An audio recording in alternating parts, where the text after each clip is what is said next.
Hello everyone! Welcome to my Flosstube channel. My name is jussylee and I'm coming at you with video number 42. Unfortunately, this video will not involve the answer to the ultimate question of life, the universe, and everything. It will only pertain to myself and my little crafting bubble. Nevertheless, I am happy to be returning to Flosstube after a long, chaotic summer with my family and to give you a little update as to what I've been up to. So, saving the best for first, I am so psyched to share with you the electronic version of this humongous pattern that I drew by hand. It's my temperature Rainclouds, which you've been watching me stitch since the beginning of this year. I was finally able to sit down at my computer and chart it digitally, and it condensed down quite nicely to a little 5-page PDF. Let me show you the printout. It looks so professional and real. I can't believe it. It turned out with about 3 months on each of the pages. And then the 5th page has all of your thread colors and stuff. So yeah, I will have a link to this PDF down in the description box of this video, as well as my email address, just in case you somehow can't access the link, or if you have any questions about the pattern, you can get in touch with me. But this is the first pattern that I've ever made to share with other people, so I hope it's nice and that you like it, and yeah, I'm so excited to tell you all about it. So, just in case anyone watching is brand new, here is my stitched example of the temperature Rainclouds. Now, you'll notice that I haven't even completely finished stitching the pattern yet, and that's because this is a project that needs to be worked on through the course of an entire year. And since I only just started working on this in 2023 and it's September, I've stitched it up through the month of August so far. But this is how it's looking, and I'm stitching it on 32 count blush Bygone 1/1. And I'm stitching it really tiny like that because this is a really wide pattern. And I know that when I've completed this project, I want to mount it in an oval hoop. But if you were to stitch it, I would actually recommend that you choose a lower thread count fabric, because I think that design would actually look a bit better if it wasn't stitched so teeny tiny. I think you would be able to read the font of the months quite a bit better. But here is mine up close. I am happy with how it looks. I think it's super cute. Now each cloud represents a month, and then the raindrops underneath each cloud represent the days of the month. And the colors of each raindrop represent what the high temperature was of each day. So to approach a temperature cross stitch, you probably want to begin the project around January 2nd, and you will go on the internet and look up what the previous day's high temperature was. And then you go to your cross stitch pattern and look at the thread colors and look up which color of thread corresponds to the temperature of that day. And then you stitch a little raindrop, and then as you stitch each column and then go across, you end up with a really pretty gradient of color that represents the temperatures and the weather throughout the year. The way I've charted it, purple represents cold temperatures, blue represents sort of cool temperatures, and then greens represent warm temperatures. So far, we jumped from a cold winter straight into a warm summer, and my spring did not include a lot of blue, but there is blue included in the mid-ranges of temperatures that I charted. Now, on the actual pattern, you'll see here that these raindrops are not charted in the colors that you're actually going to stitch. Here, I've just made chunks of colors to help indicate which columns of raindrops belong to which month cloud. I hope that makes sense. The colors you're actually going to stitch, you're going to look up here on the last page. You'll see there is a DMC color corresponding to each increment of temperature. Now, the temperatures that I've provided here are the ones that I've stitched to represent my weather here in Minnesota, United States. And the temperatures go from 9 degrees Fahrenheit to 95 degrees Fahrenheit. Now, you most likely live in a different climate, so you're going to want to go in and change those numbers to better represent temperatures you experience where you live.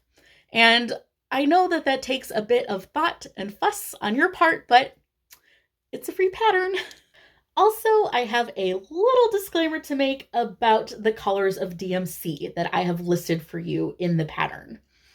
Now, when I first came up with these temperature rain clouds, it was a project just for me. So I chose these threads from my personal stash, and my stash is a mixture of DMC and CXC flosses.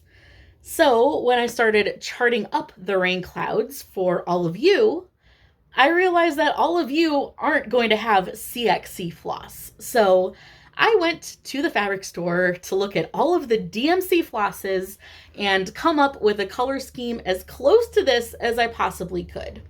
And I'm really happy with what I came up with, but it's not identical. I did have to make some substitutions for a few shades that I just couldn't get close enough to what I have here. But I really prioritized that the colors would look pretty within the gradient rather than as similar as possible to my colors. So if you are just fanatical about how my own temperature rain clouds have been stitching up throughout this year, you may feel disappointed that the colors that I'm able to give you in the pattern aren't exactly like these. But if you're not creepily obsessed with my stitching, you're probably not going to be able to even tell the difference. But I just wanted to be transparent that the colors that I've provided for you in the pattern are not identical to what I've personally been stitching with.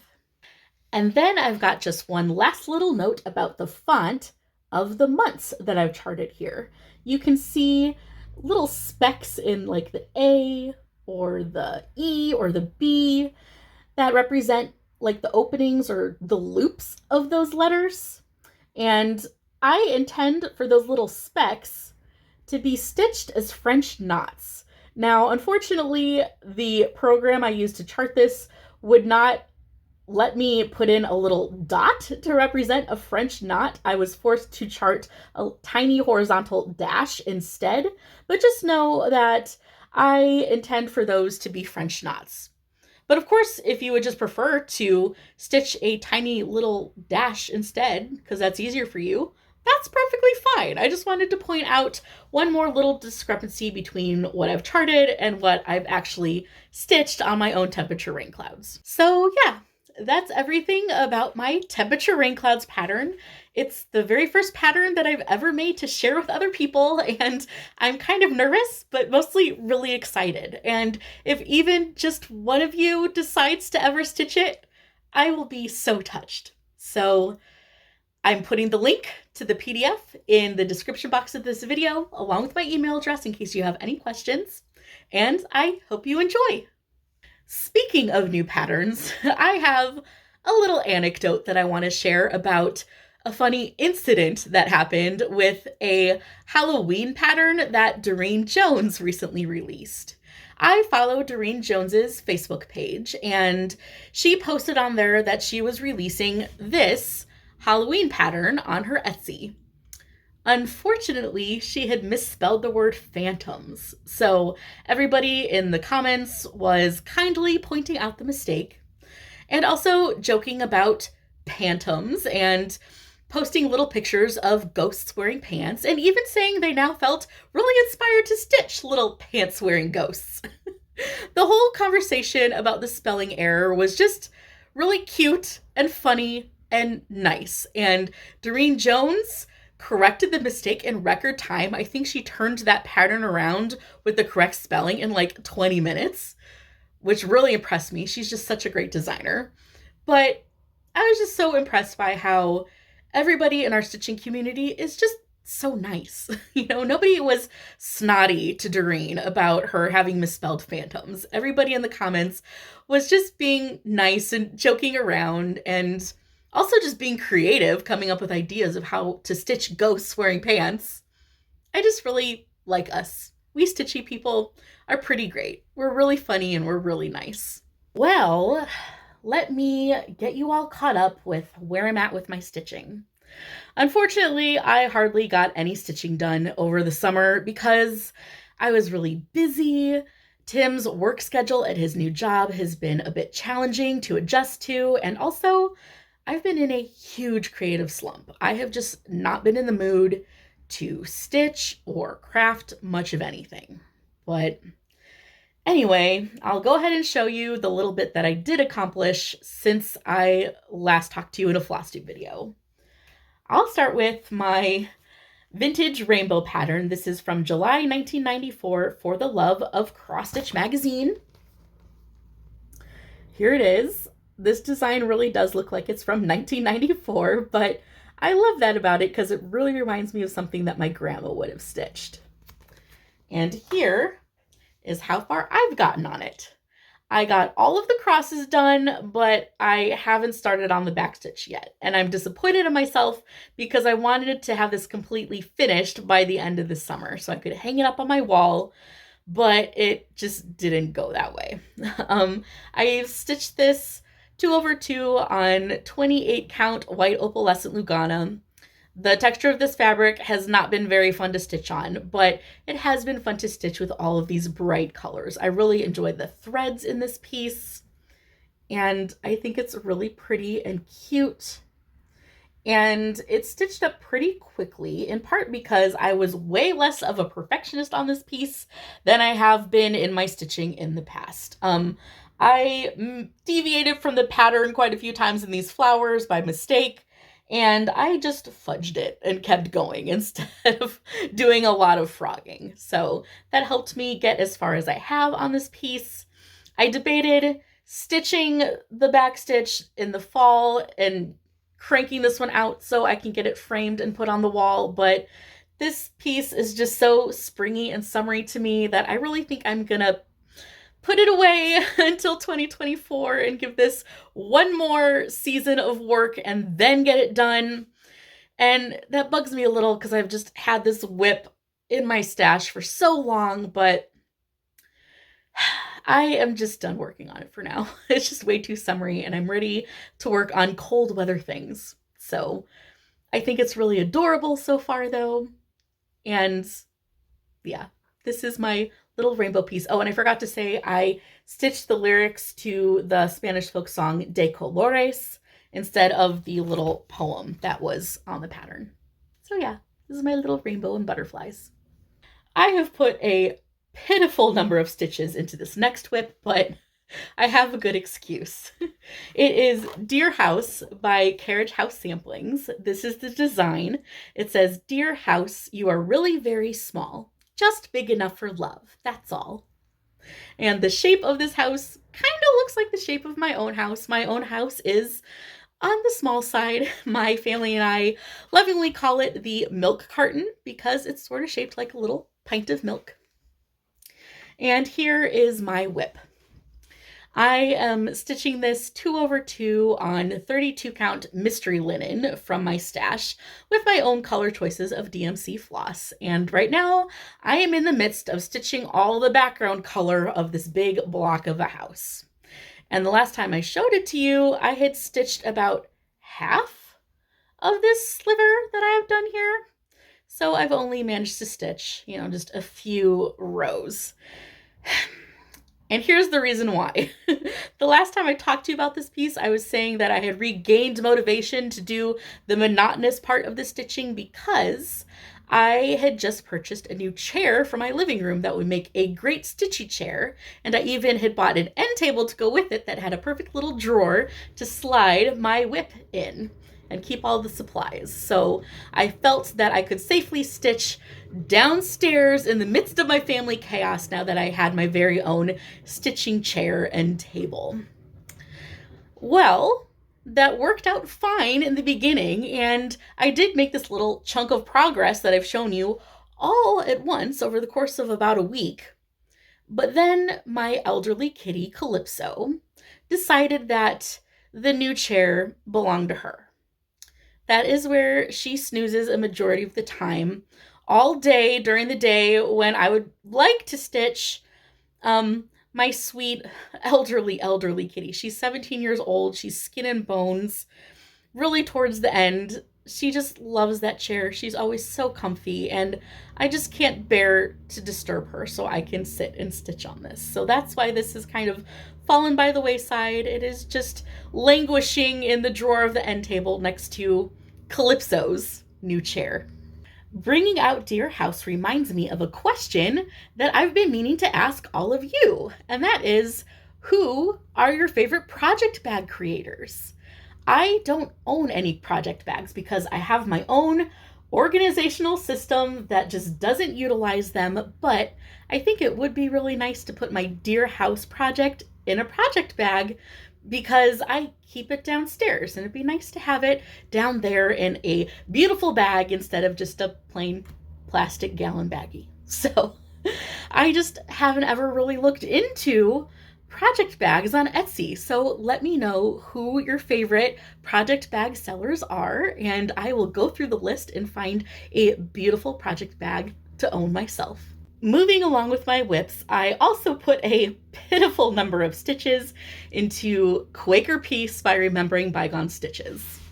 Here's the design. You have seen me piddling around with this whip since the beginning of my Flosstube channel 3 years ago. And here is mine. I am stitching this with my own 2 chosen colors of Threadworks floss. I'm stitching it 1/2 on 36 count historical beige even weave by Fabric Flair. And since the last time I showed it to you, I stitched in this little triangle shape there. That's it. Ta-da! And then, well, you've already seen my temperature Rainclouds. I've been faithfully plugging away at this. I stitched up July and August, and then this first column of September raindrops. And I am really excited to stitch up the next column of September raindrops because I'll get to use some different colors now because the temperatures around here have really dropped all of a sudden. It's as if nature went, it's fall now, damn it. But we did have a really beautiful summer. It was very mild. It never really got too awfully hot. And for the longest time there, I was actually concerned that I wouldn't get to stitch the hottest color on my temperature scale because we usually have the hottest day of the year, end of June, beginning of July, but both those months passed and I did not get close to getting to stitch that color. But it did happen in August. August turned out to be abnormally hot for August this year, and the hottest of the year was 97 degrees. So I got to stitch that light green color at the very end of my color range. So that was really satisfying, but I'm glad we didn't stay in those temperatures for very long, and it's cooled right off here in the beginning of September, and it's really feeling like autumn. It is so beautiful outside. This is one of the best times of year, in my opinion. So I'm sure you can probably tell that I wasn't lying when I said that I was in a major creative funk these past couple of months. So I decided that I need a new cross-stitch project in order to reinvigorate my stitchy bug. And I already had one particular pattern and the gorgeous fabric to stitch it on ready and waiting for me in my stash. And they've been sitting in my stash for at least 2 years now, I think, because it's a Halloween design and the big Halloween project I always have to work on around this time of year that takes up all of my time is my kids' Halloween costumes. But this year, the costumes that my kids and I have planned are going to be much more low effort. So I will finally have a chance to stitch the Great Cheshire Pumpkin by Tempting Tangles Designs. I'm so excited about it, and I have a nice little start on it already. Here is what I've stitched. I got 2 little kitty cats on a fence with a little lamp post. And even though I started out stitching with just boring black floss, every stitch I've put in has felt so exciting and satisfying. Every day I am just so excited to get the chance to sit down and work on this. It is so fun. And I adore this fabric. You've seen it before because I've actually cut little pieces off of this to use on a couple of my other projects. And this is hand-dyed 36 count Edinburgh linen by Fiber on a Whim in the colorway Heather. And in real life, it's a really pretty murky grayish purple. I think it just looks gray here on camera, but it definitely is a purple tone. So just perfect for a spooky Halloween piece. And this is so much fun, and I bought something else to try out on this to make it even more special. Let me show you. I picked up this incredible set of glow-in-the-dark thread. This color selection is fantastic. And these upside down ones here, these two are just white. And then I have this little gray one in there as well. And I was so excited when I got these. I tested them right away to make sure that they all glow, and they do.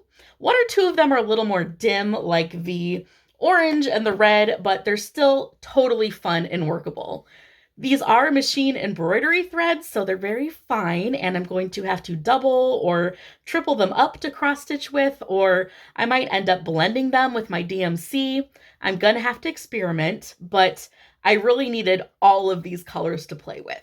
Krynic and Sulky do make a small handful of glow-in-the-dark threads, but they just weren't gonna cut it. I really needed all of these because the Great Cheshire Pumpkin pattern just has so many details that are just crying out for some glow, like the jack-o'-lantern's faces and the cat's eyes and the windows on the haunted house, and of course the ghosts and the big moon. They just have to be brought to life with some glow in the dark, and I am so excited to try to do that with all of these fun colors of thread. So that is it for the cross-stitch stuff I have to show you, but I have two more crafts that I made as well that I would like you to have a look at too. The first is this wreath that I made. I needed a new summertime wreath for my front door, so I quickly put this one together. It is a grapevine wreath that I spray painted forest green, and then I added these adorable feather butterflies and little silk flowers. And it held up really well on my door over the summer, and the colors were so bright and showed up really well on my house.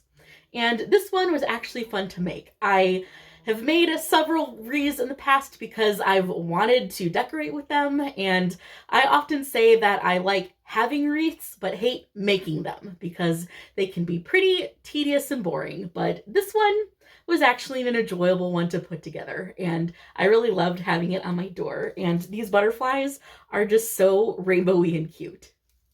That butterfly wreath was really inspired by the butterfly quilt that I had been sewing for my daughter Sylvia as a birthday present.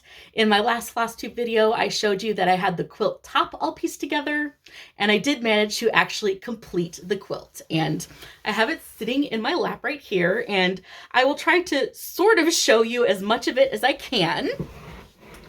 Here it is. This quilt turned out rather large. It is almost a full twin size, I believe. And it is so floppy and cozy and light and soft. I adore the feel of this quilt, and Sylvia adores it too. She sleeps with it every night, as you may be able to tell because it's rather wrinkled. I just took it off her bed to show you. I didn't bother ironing it or anything. And for the quilting part, I just stitched in the ditch to get the quilt all together. And Sylvia chose a bedsheet from Target to use as the backing fabric, and it's very smooth and soft, and this little floral pattern actually goes really well with the fabrics that I chose for the butterflies. And then I decided to bind this quilt with a wide 1-inch binding, and I thought that a wide binding would just frame this quilt off really well since it doesn't really have a colored border or anything like that. And this was the first time I've actually ever sewn a wide binding on a quilt, so I picked up a new skill with that experience. So this quilt was very special, and I hope you don't mind me awkwardly showing it to you. Here is a better picture of what this quilt looks like in its entirety. Sylvia really appreciated her present from me, and it was a joy to make. The benefit of having a little girl is that you get to make adorable projects like this. And this butterfly block was actually really easy to put together. It was very forgiving and simple and fun. I definitely want to remake this quilt in some different colors that I can put in my living room. So yeah, this project was a really fun experience, and I hope you don't mind me showing it to you. Well, I have no more stitchy or crafty things to talk about, but still, I have to stop and say thank you to all of you who kept my sister-in-law in your thoughts and prayers. She got through her radiation treatment for her cancer and recovered from that very well. And now she is in her residency to become a doctor, and she's just plugging away at life and doing great. I believe your prayers really helped, and I'm really grateful that you cared about what's going on with my family. It really means a lot. So I just had to say thanks and give you an update that my sister-in-law is healed and she is doing great in her residency, and things are looking good. And as for myself and my husband and kids, we're all doing great. Tim has adjusted really well to his new job. He is so much less stressed there. I can just see a huge difference in him. He is still an ER nurse, which is what he loves, but this new ER he's working at is just runs so much better and is way less crazy and dangerous than the old ER he was working at.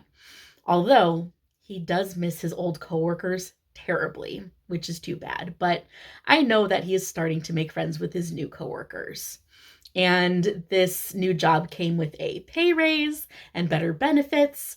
The one thing that's been a bit tough to adjust to is his new irregular work schedule, but even that's going to improve. He recently spoke with his manager about changing his schedule to accommodate my college classes, and Tim will be going back to working exclusively weekend nights, which was the schedule he had at his old job that we're familiar with, that we know works well for a family. And it turns out that at this hospital, working exclusively weekend nights comes with an enormous pay differential, which was a fantastic surprise to us. And sometimes I sit back and think that, well, if Tim's going to be making all this money, what am I going to college for? Just kidding. Glenn and Sylvia are really enjoying third grade so far. It's funny, Sylvia's teacher's name is Justin Getting, and my name is Justine Fitting. So our two names are only 3 letters away from being identical, which is the funkiest coincidence, and he and I have had a little chuckle about it together. And Sylvia is just in her element being back in school. She is such a little extrovert, so being back with all of her classmates is just thrilling for her. And Glenn has been enjoying school too, which is a huge relief. In past years, his special ed classes have not gone the way we hoped. There's been a lot of problems, and we had a big meeting before the end of last school year to just sit down with the principal and the teachers and just come up with an arrangement that we hoped would work out better for Glenn this year. And so far, it's been a really good fit. I see such a difference in him now, which just makes me so happy. He is just so much more settled at home and in school, and I really just hope this continues for him. Yeah, I'm just really relieved with how the school year is going so far for Glenn. So I really hope that this year in third grade is going to be really special for my kids. Third grade was my absolute favorite year of elementary school for me. So I hope that third grade is just as wonderful for Glenn and Sylvie. Seeing them start this year has just brought up a lot of wonderful memories for me. My third grade teacher, Mr. Holtman, was so special. I loved him so much. He was just sort of a quiet, gentle man who really loved poetry. So he shared all kinds of fun poems with the class. I remember Shel Silverstein in particular, his books were read from very often in Mr. Holman's class. So I really enjoyed him, and that was such a special year. And yeah, I hope Glenn and Sylvie continue to do well. As for my own school, it's going pretty well too. All of my college classes this semester are getting pretty technical. We're beginning to work with real medical equipment in order to learn all of the procedures for hooking up a patient for a sleep study. And we're also doing a lot of practice, looking at all the readouts of the polysomnogram on a computer in order to interpret them and score them correctly. And everything is just so cool. And I'm beginning to really believe that this career is going to be legitimately fun. It's surprising to me because I never really thought that I would be passionate about any sort of healthcare career because I'm just so artsy fartsy. But it turns out that the field of sleep medicine in particular is really fascinating to me. So I am really happy that I'm going to get to serve a role in that. And I'm also beginning to really look forward to working an overnight job again. I love graveyard shift. I worked graveyard pretty much all my working years before I became a stay-at-home mom, and I just thrived in that lifestyle. I am just a pathological night owl. I was born that way, and having a career that really coincides with my innate circadian rhythm is just so good for me. And it's funny, our teacher is just talking again about how we need to prepare to work graveyard shift because it's so tough and we're going to be so tired and it gets tedious scoring polysomnograms in the middle of the night. And I'm like, my passion in life is stitching tiny little X's at 3 a.m. So I think I am made for this job. And it also seems like it's going to be a good fit for me because I get to work really independently. It's a quiet job where I get to focus and take my time. And I only work with 1 to 2 patients at a time typically. So it's just going to work really well for my little quiet, introverted, independent night owl self. The farther I get into college, the more I am just really satisfied with my decision to go in this direction with my life. I think that this career is going to be so great for me if I make it. So all of that is my little update about what's going on for me and my peeps at the present. I do regret that I didn't get around to making more floss tubes during this summer because we did so much cool stuff this summer, and I would have loved to have told you all about it. A couple of the highlights were a little train ride that we took from Osceola, Wisconsin, across the St. Croix River. It was a beautiful little scenic ride that the kids absolutely loved, Glenn especially. He is so into vehicles and modes of transportation that going on a real train was just a dream for him. And then, of course, we also went to the Minnesota State Fair and ate lots of junk food and went on some fun rides and saw some adorable animals and also some really beautiful crafts there, too. It really inspired me with tons of ideas for crafts that I would like to make myself. And then I think the absolute highlight of our summer was our camping trip in Granite Falls, Minnesota. Instead of going up north to the deep woods, we went out west to the prairie and we camped in a teepee, which was an amazing experience. I'm so glad we did it, but I don't think I really want to do it again because the teepee did let in quite a lot of mosquitoes, and we did sleep with mosquito netting, but it didn't quite protect us enough, so we got absolutely chewed by the skeeters.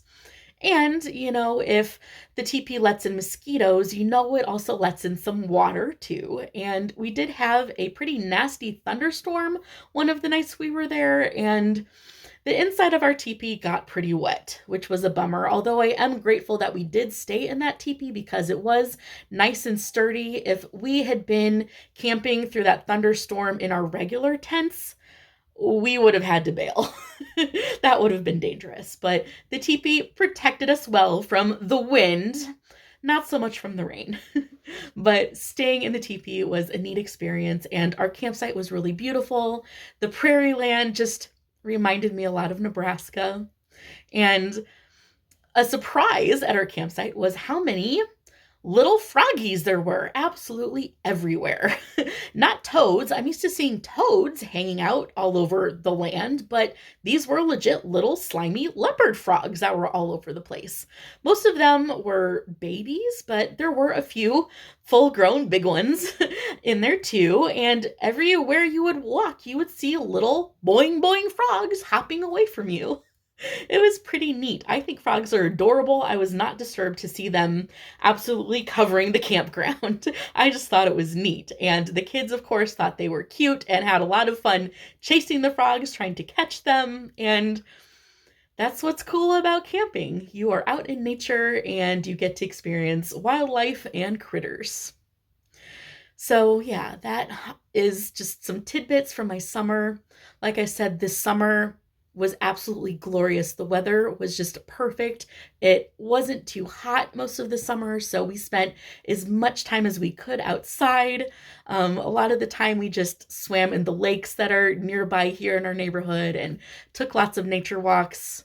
This is one of the best summers that I've had in years. I mean, every summer I think is good, but this one was really special. So that's why I've been so absent from Flosstube, and I haven't been doing a lot of stitching. I've just been really busy doing more outdoor stuff. But now it's back to our routine with school and stuff.